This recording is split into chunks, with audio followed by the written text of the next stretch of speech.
আসসালামু আলাইকুম। এসএসসি ২৬ ব্যাচের প্রিয় ভাইয়া ও আপুরা, আজকে তোমাদের সাথে আমি শেয়ার করব শেষ ১.৫ মাস তুমি কিভাবে প্রিপারেশন নিলে এসএসসি পরীক্ষায় গোল্ডেন এ প্লাস পেতে পারো।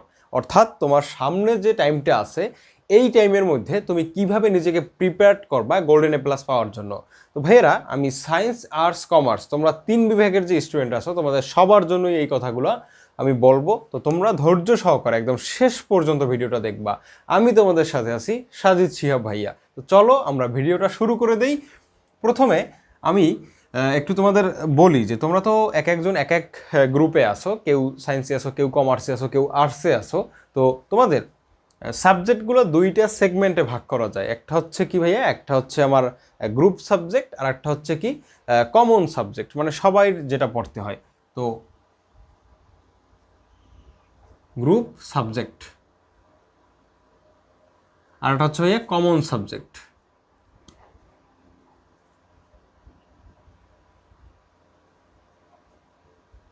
ভাইয়েরা, এই যে গ্রুপ সাবজেক্ট যেগুলো আছে এর ভিতরে তোমরা যদি সায়েন্সের হও তোমার আছে ফিজিক্স, কেমিস্ট্রি, ম্যাথ, মানে হায়ার ম্যাথ যেটা, তারপর বায়োলজি, তারপর আর একটা আছে বাংলাদেশ ও বিশ্ব পরিচয়।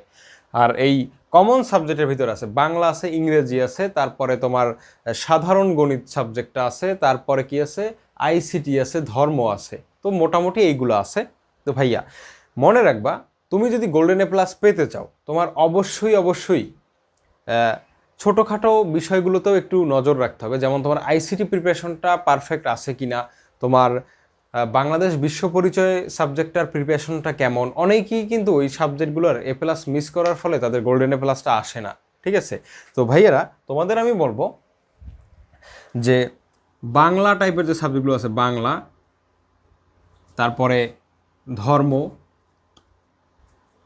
তারপরে আইসিটি, তারপর হচ্ছে বাংলাদেশ বিশ্ব পরিচয়, বাংলাদেশ বিশ্ব পরিচয়, বা ও বি যেটা তোমরা বলো, বাংলাদেশ বিশ্ব পরিচয়, তারপরে জীববিজ্ঞান, জীববিজ্ঞান।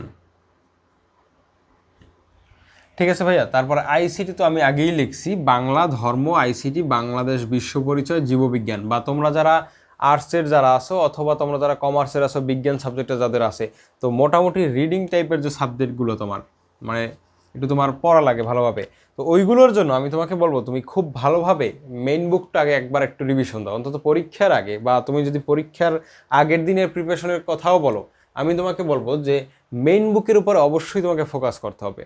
ভাইয়া মেইন বুক থেকেই কিন্তু কোশ্চেনগুলো হবে, কোনো টেস্ট পেপার থেকে বা কোনো গাইড থেকে কোশ্চেনগুলো হবে না।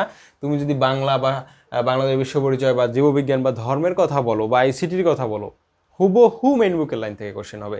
তো তোমরা এই সাবজেক্টগুলো কিভাবে পড়বা, এই সাবজেক্টগুলো তোমরা মনে করো এটা চ্যাপ্টার শুরু করলা, তুমি সাপোজ চ্যাপ্টার 2 শুরু করলা তুমি ধর্মের। ঠিক আছে? তো কি করবা, এই যে লাইনগুলো আছে না, এই চ্যাপ্টারের ভিতরে যে লাইনগুলো আছে, দেখবা তুমি একটা চ্যাপ্টার ধরার পরে তুমি ওই চ্যাপ্টারটা নিজে নিজে রিডিং দেওয়া শুরু করবা। রিডিং দিতে গিয়ে তুমি দেখবা যে কিছু কিছু লাইন গুরুত্বপূর্ণ, গুরুত্বপূর্ণ বলতে ওইখান থেকে এমসিকিউ কোশ্চেন বানানো যায়। ওইগুলো কী করবা তুমি ভাইয়া, হাইলাইটেড দিয়ে, মানে রঙিন কলম দিয়ে দাগাবা। ঠিক আছে? দাগাই রেখে দেবা। তো একটা পেজে সাপোজ লাইন আছে 12টা, তুমি ওইখান থেকে মোটামুটি 3 থেকে 4টা লাইন পাবা যেগুলো থেকে আসলে একটা এমসিকিউ বানানো যায়। যে মহানবী হজরত মোহাম্মদ সাল্লাল্লাহু আলাইহি সাল্লামের জন্মসাল কত, তার পিতার নাম কি, মাতার নাম কি। ঠিক আছে? তারপরে কোন সূরা কিসের আলোকে বর্ণিত, মানে কি কিসের কারণে এই সূরাটা নাজিল হয়েছে। তো এইগুলো আসলে তোমার ইম্পর্টেন্ট জিনিস। তো এইগুলো তুমি কি করবা, দাগ দিবা। বা সমাজের ক্ষেত্রে যদি বলো যে জিয়র রহমান কত সালে মারা গেছে, তার জন্মসাল কত, অথবা বঙ্গবন্ধু শেখ মুজিবুর রহমানের স্বদেশ প্রত্যাবর্তন দিবস কবে। তারপর এই টাইপের যে বিভিন্ন লাইন আছে ওই ভিতরে, ওইগুলো কি ইম্পর্টেন্ট জিনিস। তো ওইগুলো কী করবা ভাইয়া, দাগাবা। দাগানোর পরে, ঠিক আছে, দাগানোর পরে ভাইয়া তুমি ওই চ্যাপ্টারটা তো এইভাবে দাগাই দাগাই একবার নিজে সম্পূর্ণ রিডিং দিলা। তারপরে তোমার আসল কাজ শুরু। এবার তুমি যে দাগাই রাখছিলে না লাইনগুলো, ওই লাইনগুলোরে বারবার তুমি রিভিশন দিবা, ওই লাইনগুলো বারবার তুমি রিভাইজড করবা। তো এতে কি হবে, এতে তোমার অল্প সময়ের ভিতরে একটা চ্যাপ্টার বারবার রিভাইজড হয়ে যাবে, বারবার রিভিশন হয়ে যাবে। তো ভাইয়া এই সাবজেক্টগুলো তুমি এইভাবে পড়ো, বিশ্বাস করো এইভাবে পড়লে তুমি একটা বেস্ট আউটপুট পাবা ইনশাল্লাহ। তারপর আমি কথা বলবো যে তোমার গ্রুপ সাবজেক্ট যেগুলো আছে, স্পেশালি ফিজিক্স, তারপরে কেমিস্ট্রি, তারপরে গণিত, সাধারণ গণিত যেটা, তারপরে হায়ার ম্যাথ বা উচ্চতর গণিত, তারপরে তোমার আর কি আছে, physics, chemistry, math, higher math, এই যে এই সাবজেক্ট কটা, আর আছে পদার্থ। পদার্থ তো আগেই বলছি, ঠিক আছে। এই যে সাবজেক্ট কটা ভাই, এই সাবজেক্ট কটার ক্ষেত্রে তুমি কি করবা, এই সাবজেক্টে ভাই তুমি অবশ্যই টেস্ট পেপার কিনছো বা তোমার অবশ্যই সাপ্লিমেন্ট বা গাইড আছে, ওইখানে দেখবা বোর্ড প্রশ্ন দেওয়া আছে। তোমার বোর্ড প্রশ্নগুলো খুব সুন্দরভাবে পড়তে হবে ভাই। বোর্ড প্রশ্নের ভিতরে তোমার সৃজনশীলগুলো, মনে করো একটা চ্যাপ্টারে 70টা সৃজনশীল আছে, তোমার কি 70টা করার এখন টাইম আছে? না, টাইম নাই। তুমি কি করবা, একটা চ্যাপ্টার নিবা, ওই চ্যাপ্টারের প্রথম 20টা সৃজনশীল তুমি করো প্রত্যেকটা চ্যাপ্টারের। এই সময়টা তোমাদের হাতে আছে। তো প্রথম 15 থেকে 20টা যদি সৃজনশীল করো, তোমার সকল প্রকারের টাইপ কিন্তু কমন হয়ে যায়, মানে সকল প্রকারের কনসেপ্ট তোমার ক্লিয়ার হয়ে যায়। তো ওই 15টা বা ওই 20টা যদি তুমি করো, তাহলে ওই 70টা, মানে ওই যে 20-এর পর 21 থেকে যে 70 পর্যন্ত আছে, এর ভিতরে যতগুলো সৃজনশীল আছে সবগুলোর বেসিক কিন্তু তোমার ওই প্রথম 15-20টার ভিতরেই থাকে। তো তুমি একটা চ্যাপ্টারের 20টা সৃজনশীল, প্রথম 20টা সৃজনশীল করার মানে হচ্ছে তুমি মোটামুটি ওই চ্যাপ্টারের সবগুলো সৃজনশীলই তোমার আইডিয়া হয়ে গেছে, যে কোনোভাবে প্রশ্ন আসলে তুমি পারবা। তো এই সাবজেক্টগুলোর ক্ষেত্রে তোমার এইটা মেনটেন করতে হবে। আর শর্ট প্রশ্নের জন্য তোমার নিশ্চয়ই টেস্ট পেপার বা সাপ্লিমেন্ট বা গাইড আছে, ওইখানে দেখবা শর্ট প্রশ্ন দেওয়া আছে, ওইগুলো পড়বা। আর পাশাপাশি মেন বইয়ের যে ছোটো ছোটো গুরুত্বপূর্ণ ম্যাথ আছে, ওইগুলো শর্ট প্রশ্নের জন্য তুমি অবশ্যই পড়বা। তো এই হচ্ছে আমার এই সাবজেক্টের জন্য প্রিপারেশন। এবার আমি একটু কথা বলি ইংরেজির জন্য, ঠিক আছে ভাইয়া? তো ইংরেজির জন্য কিছু কথা বলি। দেখো, ইংলিশ ফার্স্ট পেপার আর কি ইংলিশ সেকেন্ড পেপার। তো ভাইয়া ইংরেজির ক্ষেত্রে এ প্লাস উঠানোটা খুব যে কঠিন এমন না, সহজ। আবার তুমি যদি গুছিয়ে না পড়ো, তুমি যদি না বুঝো যে তোমার কোথা থেকে কোয়েশ্চেন হবে, এইটা যদি না বুঝো, তাহলে ইংলিশের জন্য তোমার আসলে প্রিপারেশনটা অত ভালোভাবে তুমি নিতে পারবে না। তো সেক্ষেত্রে ইংলিশ ফার্স্ট পেপারে প্রিপারেশনটা খুবই সিম্পল।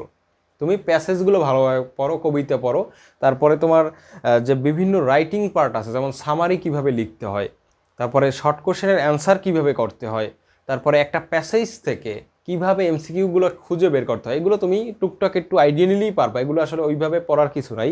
তুমি মেনলি ইংলিশ ফার্স্ট পেপারে বোর্ড প্রশ্ন থেকে রিয়ারেন্স পড়ো, টেবিল পড়ো, বা তোমাদের এই টাইপের যে ইগুলো আসে, টপিকগুলো আসে, এগুলো একটু কাভার দিও। ইংলিশে গ্যাপ ফিলিং হইতে পারে। তো এইটাই ইংলিশ ফার্স্ট পেপারের জন্য প্রযোজ্য।